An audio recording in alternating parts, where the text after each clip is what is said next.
مظلوم کربلا کا خط حضرت حبیب ابن مظاہر کے نام۔ جب کوفے کے لوگوں نے حضرت امام حسین علیہ السلام کو خط لکھے تو حبیب بھی پیش پیش تھے۔ جب میرے مظلوم امام کربلا میں پہنچے اور اشقیہ کی فوجیں آنے لگیں تو حضرت زینب سلام اللہ علیہ نے اپنے بھائی امام حسین سے فرمایا کہ آپ بھی اپنے دوستوں کو خط لکھ کر بلا لیں۔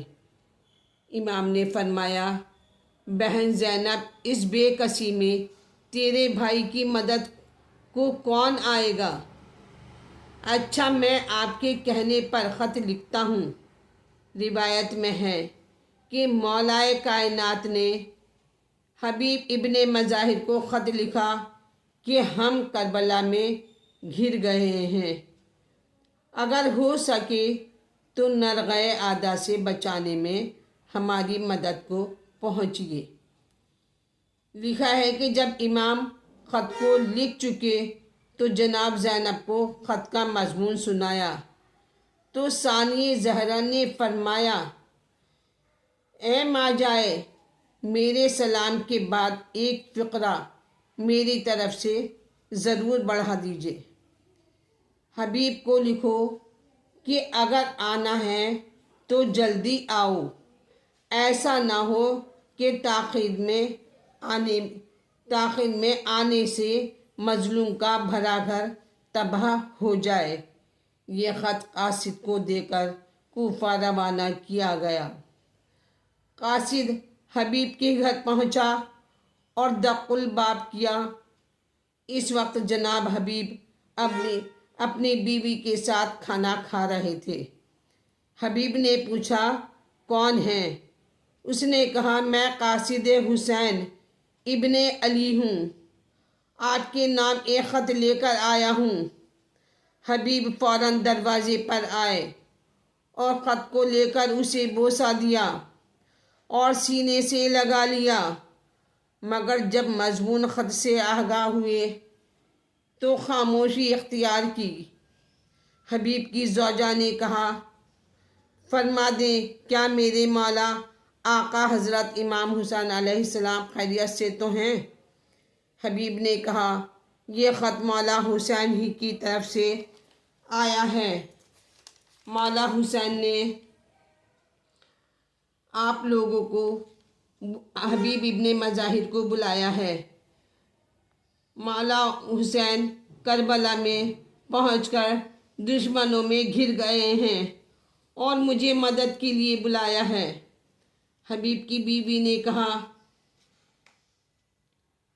پھر کیا خیال ہے؟ کیا حضرت امام حسین کی مدد کو نہیں جاؤ گے؟ حبیب نے کہا، تمام شہر کی ناکہ بندی ہو چکی ہے، راستوں پر فوجوں کا پہرا ہے، اور اس کے ساتھ مجھے تیرا بھی فکر ہے کہ اگر میں قتل ہو گیا تو تیرا کیا حال ہوگا۔ اس زن مومنہ نے کہا، حبیب، وائے ہو تم پر کہ فرزند رسول دشمنوں میں گھرے ہوئے تمہیں بلائیں اور تم بہانے بنانے لگو۔ حبیب، اگر تم جانا نہیں چاہتے ہو تو اپنی تلوار مجھے دے دو اور میری چادر تم سر پر رکھ لو، میں خود جا کر اپنے مظلوم امام کی نصرت کروں گی۔ بس یہ سن کر حبیب رونے لگے اور زوجہ سے کہا کہ میں نے تو صرف تمہارا جذبہ ایمانی دیکھنے کے لیے ایسا کیا ہے، بھلا یہ کیسے ہو سکتا ہے کہ فرزند رسول یاد فرما دیں اور میں گھر میں بیٹھا رہوں۔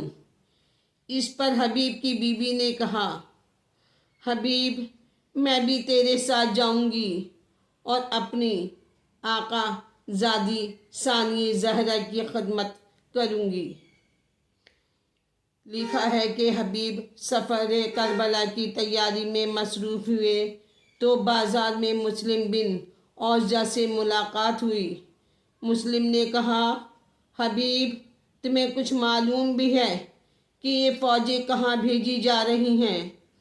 حبیب نے کہا مسلم فرزند رسول کو آدھا نے کربلا میں گھیر لیا ہے، یہ سب مولا حسین کے قتل کے سامان کیے جا رہے ہیں۔ بس یہ سننا تھا کہ مسلم نے جو خضاب خریدا تھا اسے زمین پر پھینک دیا اور کہا حبیب اب اپنی ریش کو نصرت حسین میں انشاءاللہ اپنے خون سے خضاب کروں گا۔ مسلم نے کہا حبیب تمہارا کیا ارادہ ہے؟ کہا میں تو آج رات کو کربلا روانہ ہو جاؤں گا۔ مسلم نے کہا تم چلو، میں بھی شیعان حیدر کرار کو ترغیب دے کر جلدی حاضر خدمت ہوں گا۔ منقول ہے کہ حبیب نے اپنے غلام کو حکم دیا کہ میرا گھوڑا لے کر ناقے پر منتظر رہو کہ میں آتا ہوں۔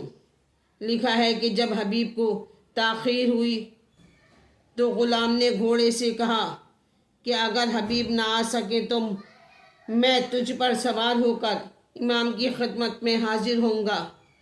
روایت میں ہے کہ غلام کی باتیں حبیب نے سن لیں اور غلام کو آزاد کر دیا۔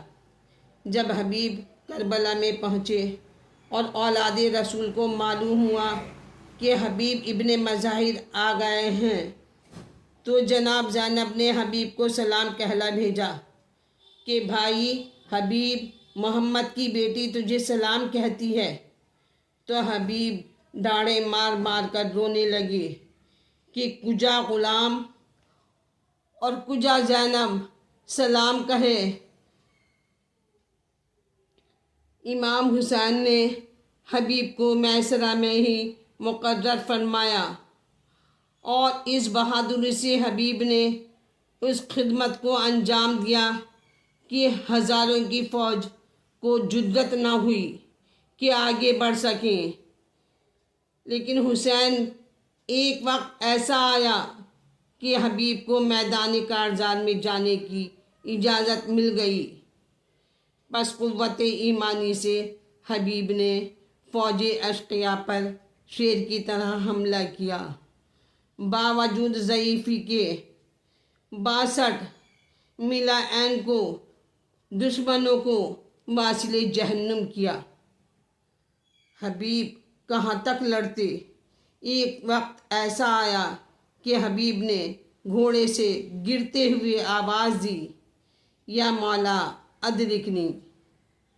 منقول ہے کہ حبیب کی آواز سن کر میرا مظلوم امام حضرت عباس اور جناب علی اکبر کو ساتھ لے کر حبیب کی لاش پر پہنچے تو دیکھا ابھی حیات باقی ہے، ابھی زندہ ہیں۔ آپ قریب بیٹھ گئے اور رو رو کر فرمایا حبیب میرے پیارے حبیب، فقیہ آل محمد حبیب، تم ہمیں نرغیادہ میں ارے تنہا چھوڑ کر جا رہے ہو۔ ایک بار حبیب نے زمین سے سر اٹھایا اور چہرے سے آثار نمایاں ہوئے۔ امام نے فرمایا اے حبیب کس امر نے اس وقت تمہارے چہرے کو شگفتہ کیا؟ عرض کی ابنا رسول اللہ، میں دیکھ رہا ہوں کہ آپ کے جد نامدار اور حیدر کرار تشریف فرما ہیں اور فرما رہے ہیں کہ حبیب جلدی آؤ، حوران جنت تمہارے انتظار میں ہیں۔ حبیب جلدی آؤ کہ ہم تم کو کوثر سے سیراب کریں۔ بس یہ کہہ کر حبیب نے دم توڑ دیا۔ آپ لوگوں میں کافی زائر بھی تشریف فرما ہوتے ہیں جب زیارتیں کرنے جاتے ہیں۔ اس فقیہ آل محمد کو وہ رتبہ سرکار حسینی سے ملا کہ جب کوئی زائر مولا امام حسین علیہ السلام کی زیارت کو جائے تو حرم میں داخل ہوتے ہی جناب حبیب کی قبر آتی ہے اور پہلا سلام زائر حضرت حبیب ہی کو کرتا ہے۔ جو بھی میری ویڈیو دیکھ رہے ہیں میری چینل کو سبسکرائب کریں، لائک کریں اور شیئر کریں۔ شکریہ۔